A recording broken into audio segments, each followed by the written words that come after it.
Hello, welcome back to our geometry, unit 3.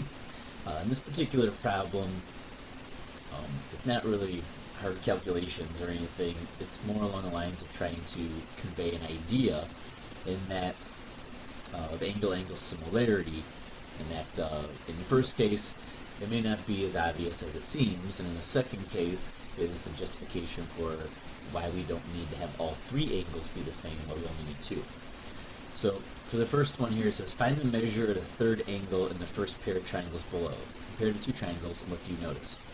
So someone who maybe wasn't very thorough would look at these two triangles and be like, I don't think they're similar because their angles don't match up. We got 38 and 38, but the other two are different. Well, you have to be careful, because just because it may look like the angles are different, you might want to actually solve out for the third one here. So we know that the sum of the angles in a triangle is 180. That bug again. Got him. Okay.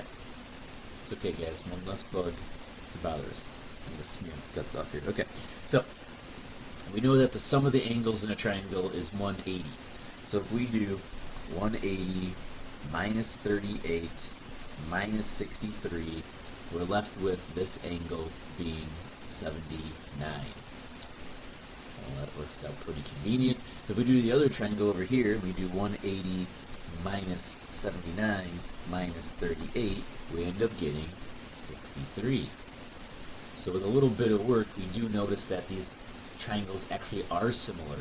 They do have, well, at least they have all three, at least have two angles in common, right, between both of them. So these two triangles are similar by angle-angle similarity. So you may need to dig a little bit deeper just because you're given two angles, so maybe find the third and you'll find something that matches up. The second part here says examine the second pair of triangles at right. Without calculating, do you know that the unmarked angles must be equal? Why or why not? And so we don't have an angle-angle-angle similarity, right? We just have angle-angle similarity. And the reason is because two angles is all you need. You don't need to show that all three angles are the same. Because if two angles match up, 46 and 73, then the third angle has to match up as well. There's no other way. We can't have two angles be the same and all of a sudden the third angle be different, right? The three angles in a triangle have to add to 180. So if two angles in one triangle are 46 and 73, and the two angles in the other triangle are 46 and 73, then the third angles have to be the same as well, because there's only one number there that's going to make those add up to 180. So that's why we just need two angles, angle-angle similarity, instead of showing that all three are the same. Because if you know two, you know three. This is something we use a lot later on. If you have any questions about the reasonings behind those statements, feel free to leave a comment. Otherwise, subscribe, like, or share.